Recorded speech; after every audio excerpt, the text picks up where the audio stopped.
Ibu, saya Putri Evita, mahasiswa di 4 Keperawatan Anestesi Universitas Bakti. Di sini saya akan melakukan penyuluhan, yaitu cara pengelolaan sampah rumah tangga. Penyuluhannya bertujuan agar Bapak Ibu mengetahui apa itu sampah rumah tangga, akibatnya, dan cara pengelolaannya. Bagaimana Bapak Ibu? Apakah Bapak Ibu bersedia? Iya. Ya, baik. Sebelum memulai pemaparan materi, saya di sini akan membagikan media penyuluhannya, yaitu Redline. Boleh Bapak ambil? Boleh dibuka ya.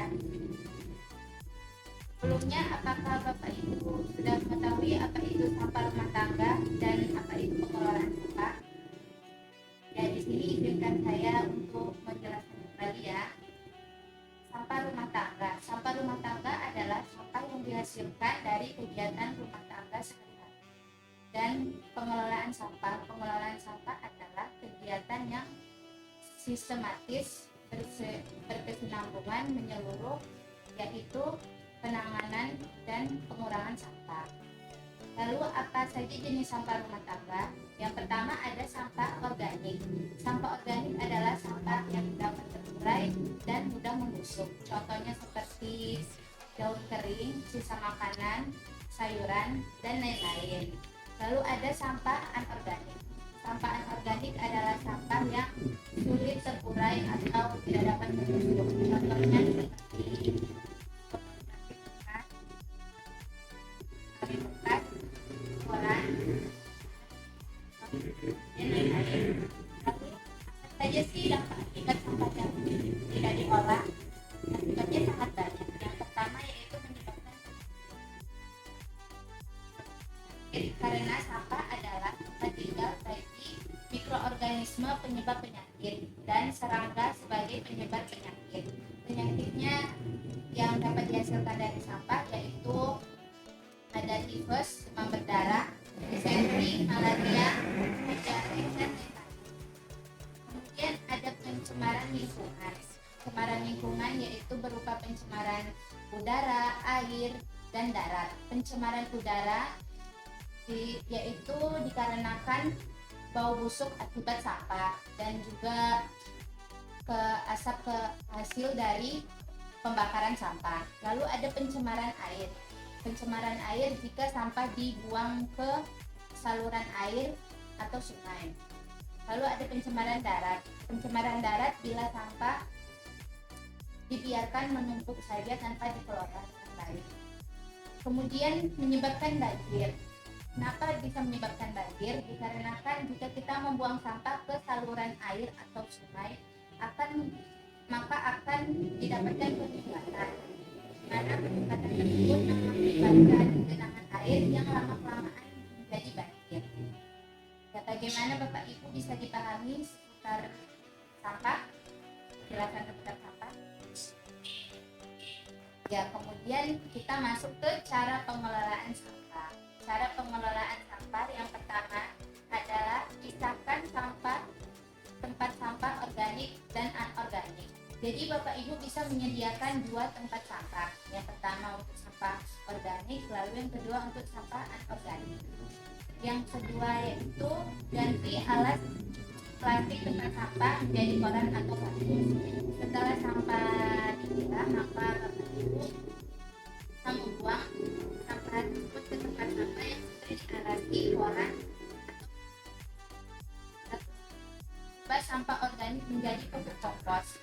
Cara mengolah sampah rumah tangga yang paling ramah lingkungan yaitu mengubah sampah organik menjadi pupuk kompos.